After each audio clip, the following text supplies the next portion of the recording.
Hi guys, I'm also going to be showing you guys these learning keyboards for my kids, well for two of my kids. This one's the addition and subtraction, and this one's the multiplication. I like to start them off easy with the, let's see, addition keyboard and subtraction. So, all right here till you get all this row right here until this row, it is addition. So what's 3 plus 6? I can tell my kids, and then they'll try guess, and the answer will be 9. But like you like press down any of it, and then once I master the addition and subtraction keyboard, then I can move them up into the multiplication keyboard. So what is 7 multiply 2? 14. So, those are good. So, Allie. So next we have this fraction game. So, there's these different bases to start off with. But, for example, I want to do a pepperoni pizza one.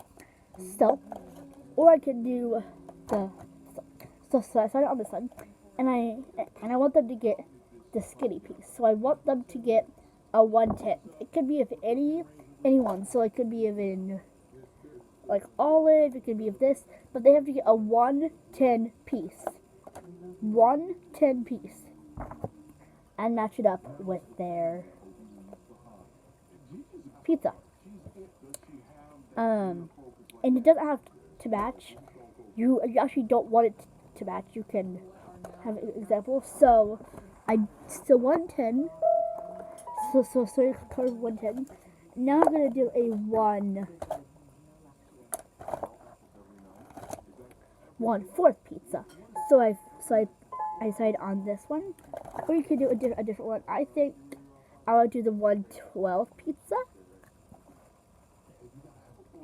So then you find a 1/12 and put it in there. And then you're going to pick a 1/3 or a 1/4.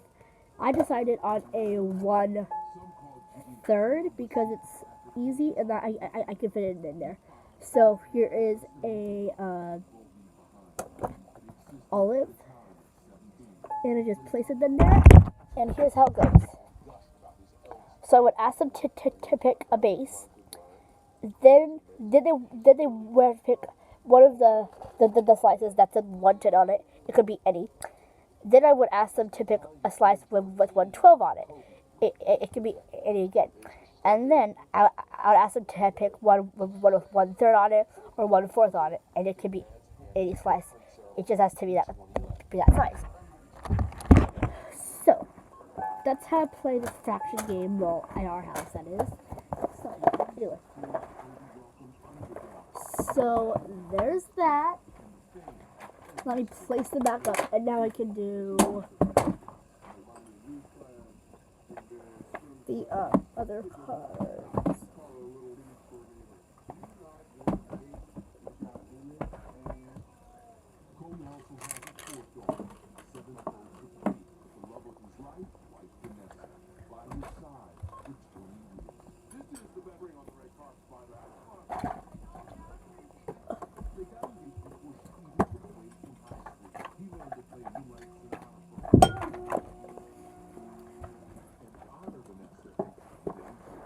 And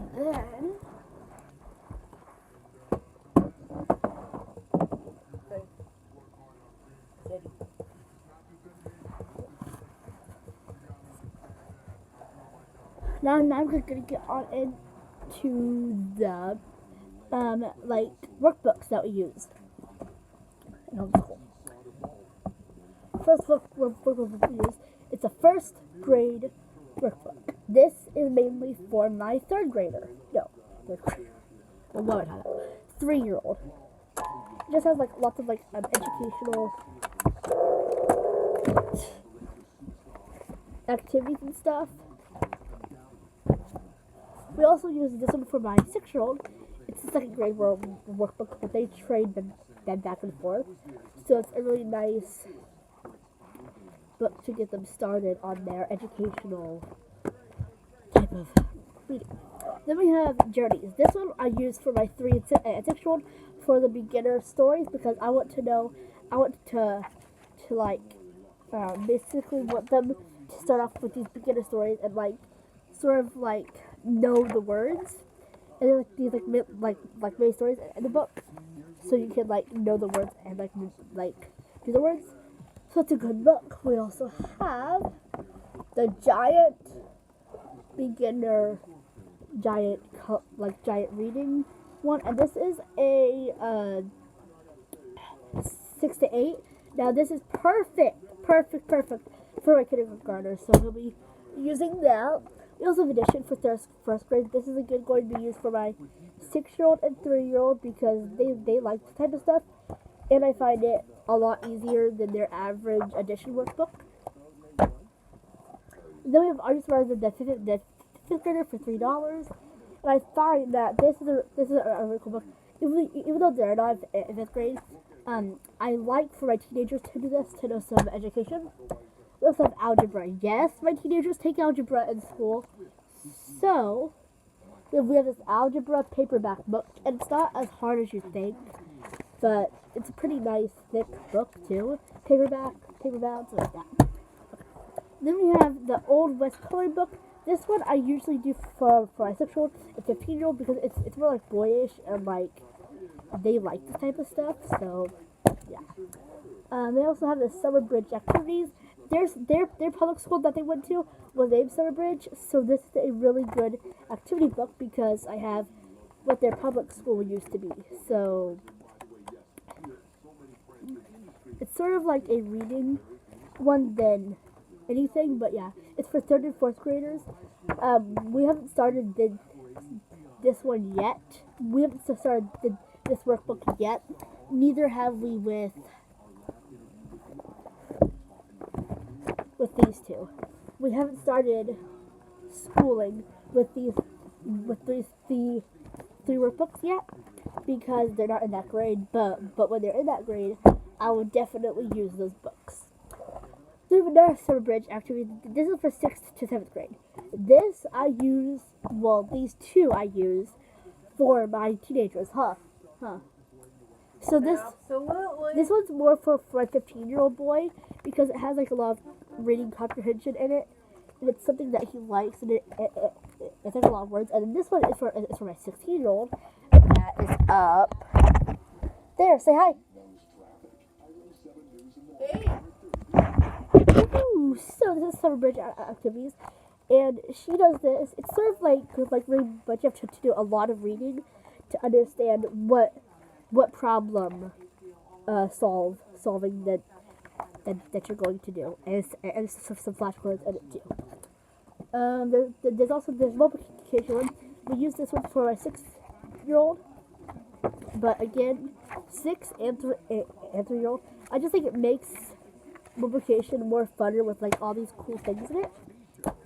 We also have this LPS little, like, it shouldn't say like activity book because it's not, but it's like a sticker activity book, but like it's like, what is this number by that number, and then you have to like, I guess, get the number right and stuff. So that's a fun book. We also have another Summer Bridge.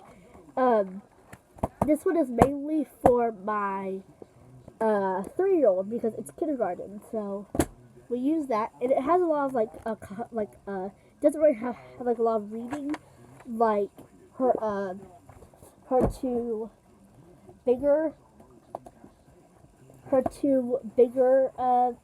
siblings have, because her two bigger siblings are in high school. So this is why they have so much reading stuff inside their workbooks, is because they know all these words and I think they can solve it. But this one, on the other hand, is for my 6-year-old. 6-year-old? Yes. 6-year-old and 3-year-old. They get to share this. No. This is for my 3-year-old because she likes stuff. And the reason that I have this type of stuff, this stuff this stuff and this stuff and this stuff is because their school actually provided it with for me when we started homeschooling. So I have this because this is for my 6-year-old. I have this because this is also for my 6-year-old. He's at a different math level, so addition. This is for our 2 teenagers. And then the school provided me with these 3 because this is what their school name was. So they provided me with these 3. This is for the 15-year-old. It has a lot of like reading in there, but they provided him with that one. They provided my 16-year-old with the this one. It's sort of like a like longer reading one, but with activities. And then this one is for my preschooler 3-year-old. It has like a lot of her type of activities that I think she can handle on her own without me having to help her.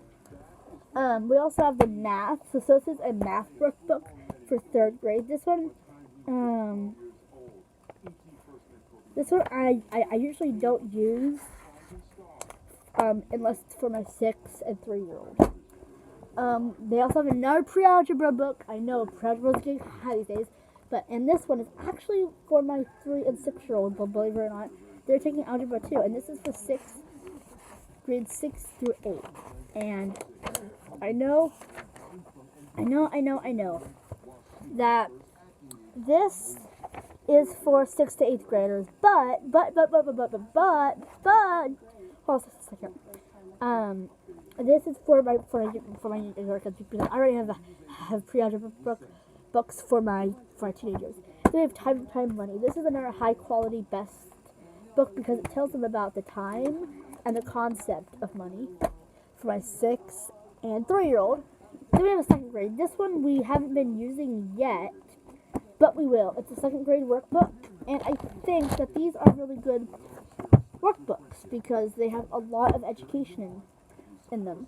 We have another Summer Bridge activities. This is 1st to 2nd grade. This one is for my 6-year-old because our one was for my preschooler. And then we have 2 other workbooks. We have a 2nd grade workbook here, and this is with its use it yet, and a 3rd grade workbook here.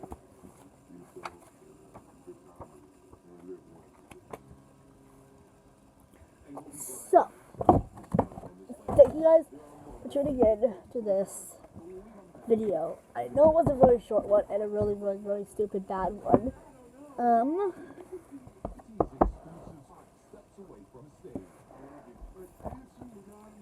But bye.